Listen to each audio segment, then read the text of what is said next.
Jemaat sekalian, selamat tahun baru Imlek ya. Kongsi Fajai, Sinian Mang-an. Gak ada yang balas ya. Ya, saudara sekalian, bersyukur ini adalah hari Minggu pertama di tahun baru Imlek gitu saudara ya. Kita datang dengan semangat yang baru di dalam tahun yang baru. Nah saudara sekalian, tema khotbah kita pada hari ini adalah melihat tantangan sebagai peluang, saudara-saudara. Melihat tantangan sebagai peluang. Kalau kita ngomong melihat tantangan sebagai peluang, semua orang juga diajarin demikian ya saudara-saudara. Kita harus melihat tantangan sebagai peluang. Tetapi saudara-saudara sekalian, melihat tantangan sebagai peluang lebih gampang ngomongnya saudara-saudara daripada merealisasikannya saudara-saudara. Nah, saudara-saudara, biasanya kalau orang itu melihat tantangan atau sebuah bahaya yang ada di depannya, biasa orang-orang itu akan mundur atau mungkin menghindar, saudara-saudara. Saudara-saudara, saya punya pengalaman yang terkait dengan hal yang demikian, saudara. Saya ingat waktu saya masih SMP ada kayak hiking gitu. Lalu kita disuruh naik turun bukit gitu ya. Terus ada di bagian terakhirnya itu saya ingat kami disuruh pakai tali raffling gitu, kita harus turun tebing. Tebingnya sih nggak terlalu tinggi sih, paling cuma segitu aja gitu ya. Tapi buat anak SMP kelas 2 atau kelas 3 itu adalah pengalaman yang mengerikan gitu ya. Wah, turun tebing, jatuh nggak ya? Nah itu padahal di sekitar situ tuh ada kakak-kakak yang pelatihnya gitu sangat profesional dan jago. Dan kami juga yang anak-anak yang lebih kecil, yang SMP yang lebih kecil tuh kita di belakang terakhir. Kakak-kakak udah loncat duluan ke bawah gitu. Sebenarnya sudah melihat bahwa di depan itu bisa dilewati gitu ya. Tapi karena kami masih kecil dan nggak pernah melakukan panjat tebing, kami jadi ketakutan, termasuk saya, saudara-saudara. Ketika menjelang gilirannya saya udah meronta-ronta tuh sampai dipegangin sama kakek. Udah, ini kamu harus turun. Kalau nggak turun, kamu gimana nyampe ke garis finishnya gitu? Nggak selesai nanti. Nah, saya dipegangin, saya goyang-goyang, enggak.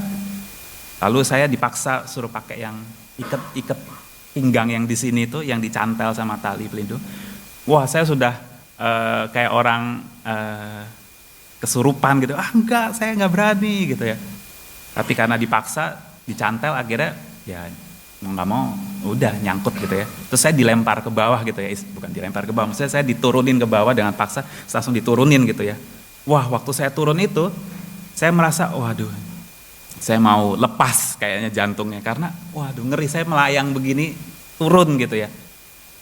Tahu-tahu gak berapa lama, mungkin cuma sekitar 10 detik, saya sudah ada di bawah ditangkap sama kakak pelatihnya gitu ya. Nah kan nyampe juga kan. Tapi saya dalam hati, aduh gila, saya gak mau lagi gitu ya. Terus saya udah lemes di bawah, duduk sambil ngeliat ke atas. Saya ngeliat teman saya yang lain, saudara-saudara. Dia badan lebih gemuk dari saya. Wah, nggak mau juga, dia bergulat-gulat gitu. Dia nggak mau. Terus tiba-tiba hening di atas, saudara-saudara. Hening, ada apa? Ternyata dia pingsan, saudara-saudara. Dan karena dia pingsan, dia dibopong sama kakak pembinanya lewat jalan yang lain. Jadi nggak perlu turun tebing itu. Wah, kalau saya tahu gitu, saya kepengen pingsan aja, saudara-saudara. Nah, saudara-saudara, itu menunjukkan gitu ya, setiap kali kita menghadapi tantangan, umumnya orang-orang itu menciut, menghindar atau melarikan diri, saudara. Sangat berbeda sekali malah mungkin dengan binatang, saudara-saudara. Saya juga ingat ketika saya pergi nonton sirkus gitu ya dulu, saya itu terpukau waktu saya masih kecil. Itu kalau Simba itu, singa itu diperintah sama pelatihnya, ayo Simba, kamu di sini ya. Lalu di tengah-tengah itu dikasih sebuah ring gitu ya, hula hoop gitu ya. Ada apinya ya, kita sering lihat itu. Ayo loncat. Nanti singanya dia ngeliat kanan kiri, goyang kanan kiri. Dia berpikir, Terus pelatih bilang, ayo Simba loncat, nanti kalau loncat bisa lewat, nanti dikasih daging gitu ya. Lalu Simbanya dia akhirnya muter, akhirnya menguatkan hati lah istilah itu begitu. Lalu dia akan segera loncat melewati ring api itu dengan berani. Dia melampaui tantangan itu dan akhirnya dia mendapatkan apa yang dijanjikan oleh pelatihnya. Nampaknya saudara-saudara, binatang itu lebih taat daripada manusia, saudara-saudara. Dan saya bukan mau merendahkan manusia, saudara. Tetapi Tuhan sendiri pun juga berkata demikian, saudara-saudara. Nah, saudara-saudara, di dalam perikop Matius yang tadi kita baca, di situ dicatat tentang nubuatan dari Nabi Yesaya, saudara-saudara. Nah, saudara-saudara, kalau kita mau melihat latar belakang kitab Nabi Yesaya itu, kita coba bersama-sama membukanya dari Yesaya pasalnya yang pertama, saudara-saudara. Kitab Yesaya pasalnya yang pertama, saudara-saudara.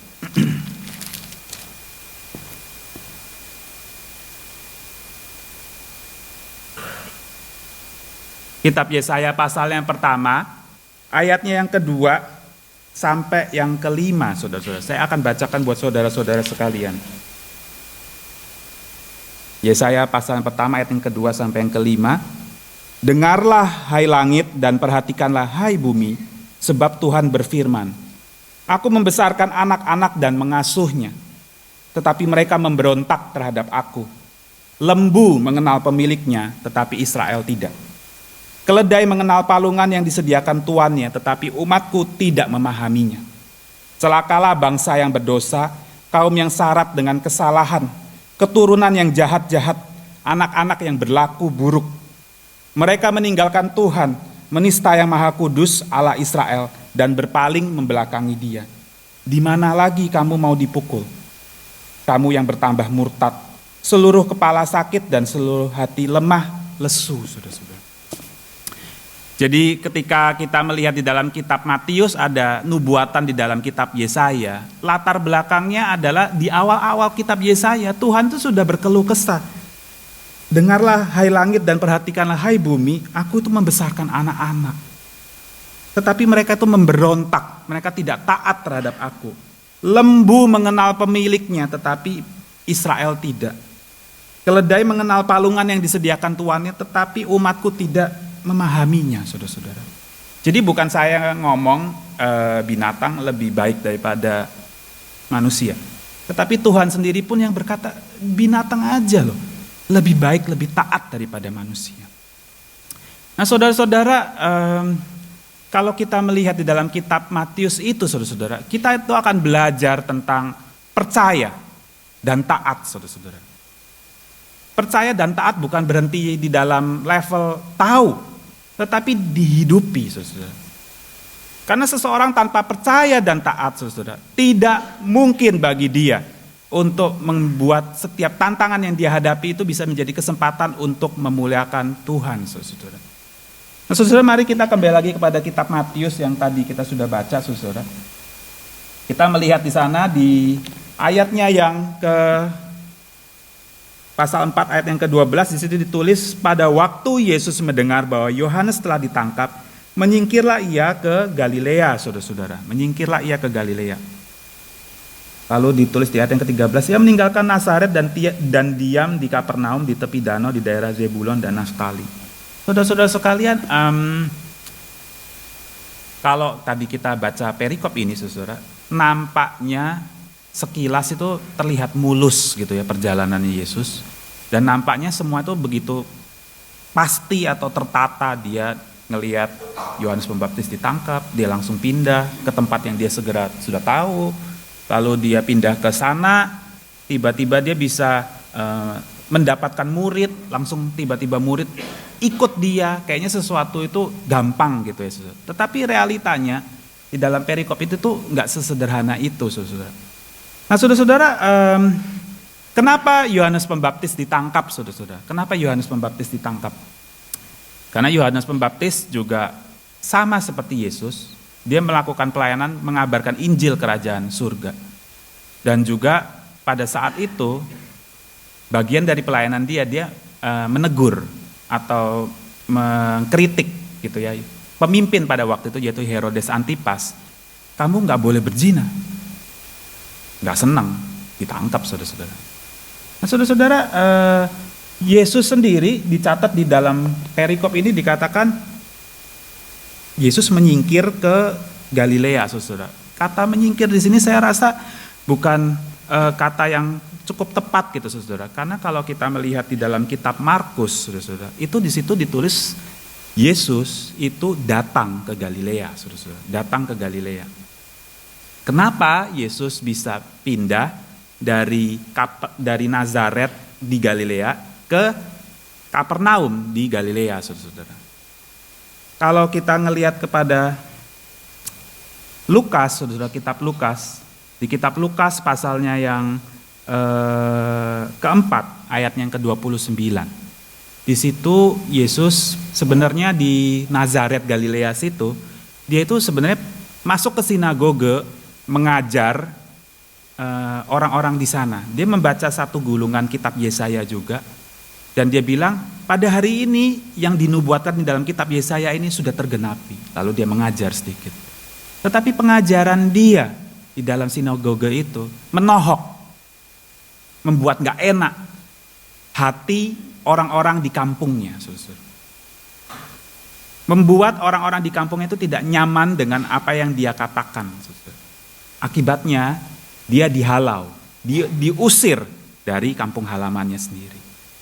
Lalu Yesus bilang, ya kalau kamu gak mau terima aku gak apa-apa, aku pindah. Nah saudara-saudara, Yesus pindah ke Galilea bukan karena dia takut dengan Herodes Antipas, saudara. Tapi dia pindah karena dia di kampung halamannya sendiri, dia ditolak, saudara.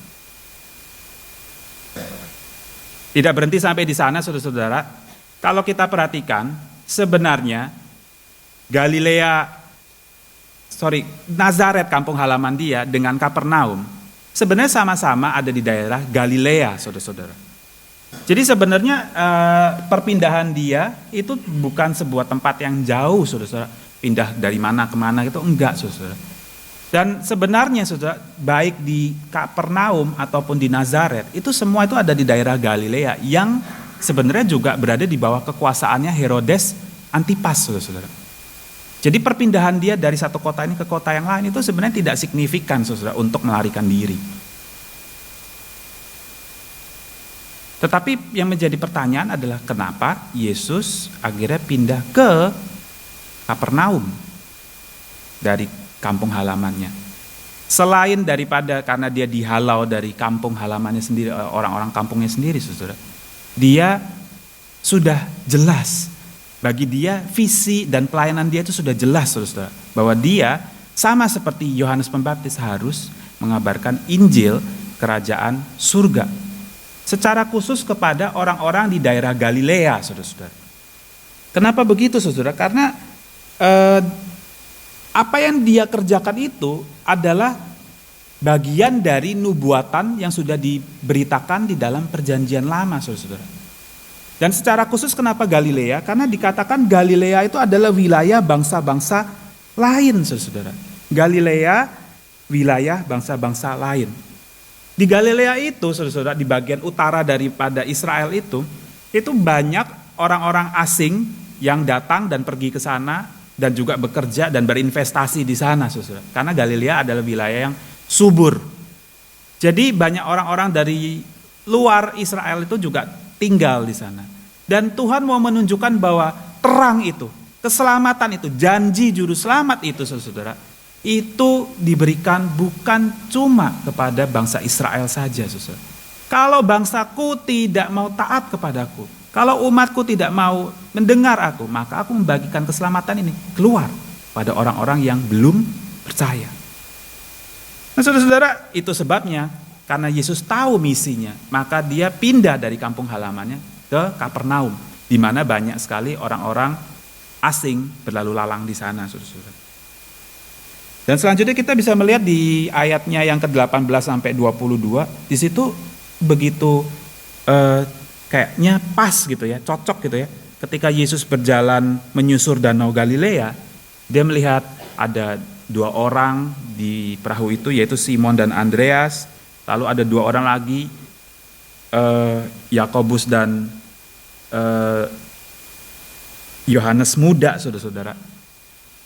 Yesus panggil itu bisa begitu gampang. Ayo ikut, kamu akan kujadikan penjala manusia. Mereka langsung segera siap dan meninggalkan perahu dan pekerjaannya.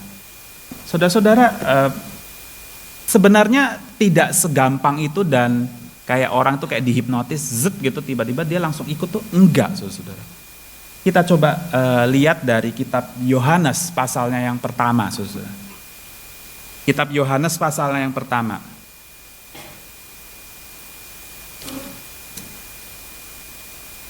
Kitab Yohanes pasal yang pertama ayatnya yang ke-35, saudara-saudara.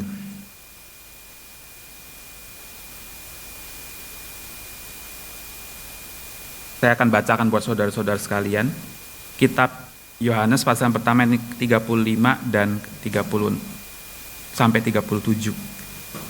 Pada keesokan harinya, Yohanes berdiri di situ pula dengan 2 orang muridnya.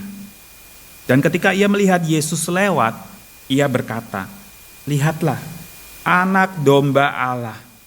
Kedua murid itu mendengar apa yang dikatakannya itu, lalu mereka pergi mengikut Yesus.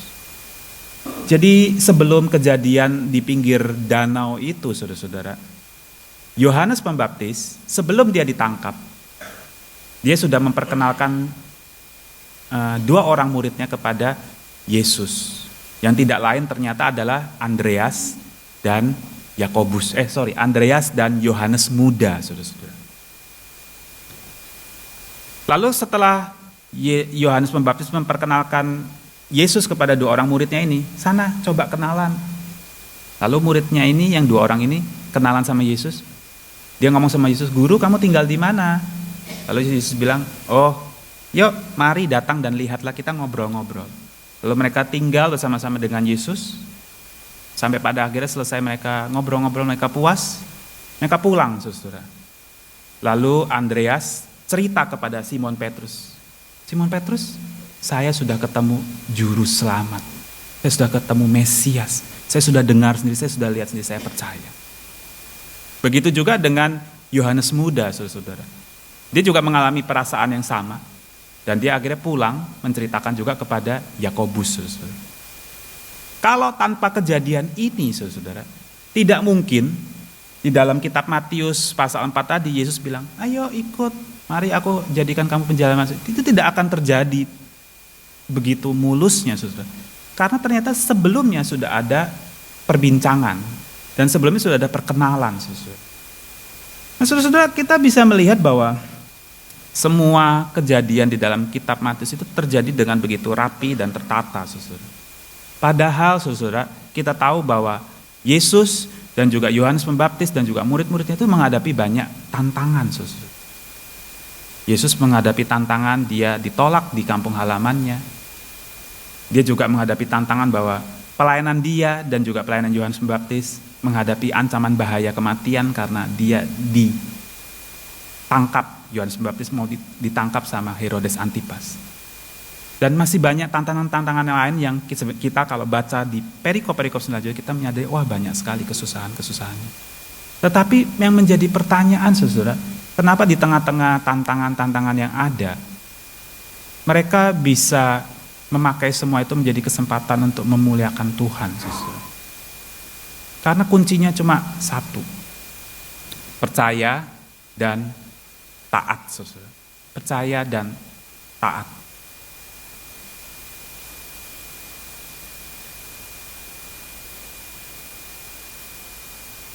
Yohanes Pembaptis ketika dia memulai pelayanannya, kenapa dia harus pakai pakaian bulu onta, tinggalnya di padang pasir, terus berteriak-teriak, "Persiapkanlah jalan bagi Tuhan."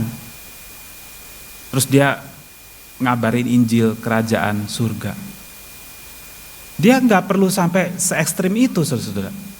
Karena dia sebenarnya adalah anak dari keluarga Lewi yang sebenarnya bisa melayani di dalam bait Allah, saudara-saudara. Dia punya kepastian profesi lah istilahnya tuh begitu. Tapi kenapa akhirnya dia memutuskan keluar? Karena dia percaya, saudara, bahwa Tuhan memanggil dia untuk menggenapkan rencana Tuhan. Tuhan memanggil dia secara pribadi untuk mempersiapkan jalan untuk kedatangan Sang Juru Selamat.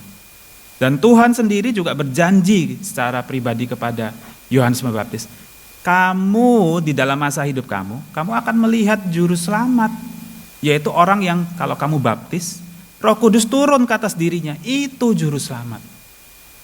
Yohanes Pembaptis percaya, dia merindukan nubuatan Tuhan di masa lampau bahwa Juru Selamat akan datang buat mereka. Dan dia sendiri akan melihat Juru Selamat itu. Dan karena dia percaya, maka dia taat di dalam proses itu. Walaupun dia harus ditangkap. Begitu juga dengan murid-muridnya Yohanes Pembaptis. Akhirnya pindah ikut Yesus dan akhirnya percaya. Karena mereka ngelihat sendiri Yesus. Mereka mendengar apa yang dikatakan Yesus. Dan mereka ingat, dulu Tuhan nenek moyang kami berjanji buat kami, kalau dia akan melepaskan kami daripada penderitaan dan kesesakan ini. Dia yang akan menyelamatkan kami. Dan ketika gurunya mereka bilang, Yohanes Pembaptis bilang, itu lihat anak domba Allah yang menghapus dosa dunia. Mereka ingat sama janji Tuhan. Mereka percaya. Dan akhirnya mereka ikut Tuhan Yesus. Yesus sendiri sejak dari semula, dia sudah percaya bahwa Bapa mengasihi diri dia. Oleh karena itu Bapa mengutus dirinya untuk menjalankan misi ini. Maka sekalipun dirinya ditolak di kampung halamannya, ataupun dia menghadapi tantangan mungkin juga bisa ditangkap seperti Yohanes Pembaptis, dia tidak takut akan tantangan itu, tetapi dia tetap terus maju dan mengabarkan Injil Kerajaan Allah di Kapernaum.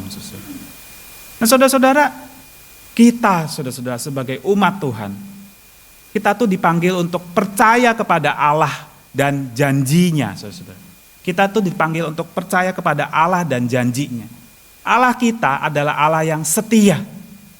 Allah yang setia dan juga Allah yang sanggup untuk menggenapi janjinya dia sendiri, saudara. Seringkali bagi kita orang Kristen yang sudah bertahun-tahun mengikut dia, perasaan percaya itu tergantikan dengan sebuah perasaan sudah biasa. Ini ya saya sudah Kristen, ya saya sudah Kristen. Tetapi perasaan percaya dan benar-benar bergantung, benar-benar ya pegangan sama dia, itu di sepanjang perjalanan waktu itu perasaan percaya itu memudar menjadi sebuah hal yang formal saja, saudara-saudara. Saya percaya di awal tahun yang baru ini, saudara, Tuhan memanggil kita dengan firman Tuhan ini untuk memanggil kita, mari jemaat sekalian. Apakah kamu benar-benar percaya dengan sepenuh hatimu kepada aku? Bahwa aku adalah Allah yang setia, aku yang berjanji, aku pula yang sanggup untuk menggenapi janji-janjiku. Ataukah hati kamu itu sekarang mungkin sedang dingin? Mana Tuhan buktinya janji Tuhan tergenapi? Ya saya tahu Tuhan menyelamatkan saya, tetapi janji Tuhan mana buat saya? Seringkali banyak orang itu bergumul di dalam hal ini, saudara. Dan ketika seseorang bergumul dengan kepercayaan dia, saudara, sulit bagi orang itu untuk taat. Dan kalau orang itu tidak taat, saudara-saudara, sulit bagi dia untuk memuliakan Tuhan, saudara. Saya percaya cerita Tuhan Yesus, cerita Yohanes Pembaptis, cerita murid-murid berbeda dengan saudara sekalian. Saya juga yakin bahwa setiap daripada kita yang ada di sini juga memiliki tantangan dan pergumulannya masing-masing. Mungkin ada yang bergumul dengan kesehatan pribadi, gak sembuh-sembuh nih. Atau mungkin sakitnya parah, mengancam jiwa. Tuhan, katanya lo bisa nyembuhin aku. Atau mungkin ada juga orang yang bergumul, aduh, kondisi ekonomi aku susah sekali. Saya satu-satunya tulang punggung keluarga. Anggota keluarga saya yang lain tidak bekerja, saya harus menanggungnya. Keluarganya juga sakit pula. Mana Tuhan katanya berkat-berkat-Mu buat saya? Atau juga ada yang sedang bergumul dengan kesepian, kehilangan orang yang dikasihi, mungkin orang tua, mungkin pasangan, atau juga mungkin anak, bergumul dengan relasi, dengan keluarga, berantem, gak tahu kapan pulihnya, berpisah, bercerai, kecewa, tidak bisa mundur lagi, dan masih banyak lagi saudara-saudara. Pergumulan juga mungkin dengan rekan, pergumulan dengan pekerjaan, karyawan, perusahaan. Tuhan, di manakah Engkau? Saudara-saudara, kalau di dalam kitab Mazmur pasal 90, itu ditulis sudah jelas saudara. Masa hidup kami itu 70 tahun, kalau kuat itu 80 tahun. Dan kebanggaan kita adalah kesukaran dan penderitaan, kesukaran dan penderitaan. Itu semua adalah tantangan-tantangan yang mengikuti kita sebagai manusia-manusia yang berdosa, yang tinggal di dalam dunia yang berdosa juga. Yang menjadi masalah adalah di tengah-tengah setiap tantangan dan pergumulan itu, saudara. Apakah kita mau mundur, kecewa, atau kita mau memuliakan Tuhan melalui setiap kesulitan kita? Kalau kita mau memuliakan Tuhan melampaui setiap tantangan yang kita hadapi, rahasianya hanya satu, percaya saudara. Percaya kepada Tuhan yang berjanji itu. Dia yang berjanji, Dia pula yang sanggup menggenapi janjinya. Saudara. Perikop Matius tadi ketika untuk menggenapi nubuatan yang ada di kitab Yesaya, saudara. Dari zamannya nubuatan itu, saudara, sampai zamannya Yesus itu menggenapi nubuatan itu waktunya itu panjang sekali, saudara. Panjang sekali. Banyak orang meninggal tanpa melihat penggenapan janji Tuhan. Tetapi bukan berarti Tuhan lupa, saudara. Tuhan tidak lupa. Tuhan punya waktunya sendiri. Puji Tuhan, syukur kalau kita waktu masih hidup, kita bisa melihat penggenapan daripada janji Tuhan itu sendiri. Yang menjadi pertanyaan adalah, maukah kita tetap percaya dan taat? Saudara-saudara, bagi saya untuk membawakan firman Tuhan pada pagi hari ini tidak mudah bagi saya karena saya sendiri persis seperti yang saya omong tadi di depan, melihat tantangan sebagai peluang tuh gampang ngomongnya. Lebih gampang ngomongnya daripada menghidupinya, saudara-saudara. Ini saya juga beberapa kali yang khotbah-khotbah yang lalu, saya sudah bilang saya bergumul dengan kondisi mata saya, saudara. Saya pun kecewa waktu itu pada awalnya. Loh Tuhan, saya pelayanan sungguh-sungguh kok Tuhan. Saya nggak ngapa-ngapain kok Tuhan bikin saya jadi nggak bisa lihat. Kalau saya kehilangan percaya saya, maka saya akhirnya menciut, saudara. Saya kecewa, saya mundur, saya kepahitan. Wah mundur, pokoknya semua jadi negatif, saudara. Tapi setelah saya lewati setengah tahun ini, saudara, saya akhirnya menyadari bahwa justru aku mengizinkan banyak-banyak hal terjadi atas diri kamu. Karena saya mau membentuk iman kamu, membentuk percaya kamu. Apakah kamu tetap mengasihi aku, tetap percaya kepadaku, sekalipun kondisi tidak oke. Di dalam prosesnya itu, saya merenungkan firman Tuhan. Ada satu ayat yang terus menerus muncul di dalam hati dan pikiran saya, saudara. Saya ambil itu dari Roma 8 ayatnya yang ke-35, saudara-saudara. Roma 8 ayat 35, siapakah yang akan memisahkan kita dari kasih Kristus? Penindasan, atau kesesakan, atau penganiayaan, atau kelaparan, atau ketelanjangan, atau bahaya atau pedang. Ayat yang ke-38, hidup atau mati. Tidak ada yang dapat memisahkan kita daripada kasih Kristus. Tuhan bertanya kepada saya secara pribadi, percayakah kamu? Tidak akan ada yang dapat memisahkan kamu daripada kasih Kristus.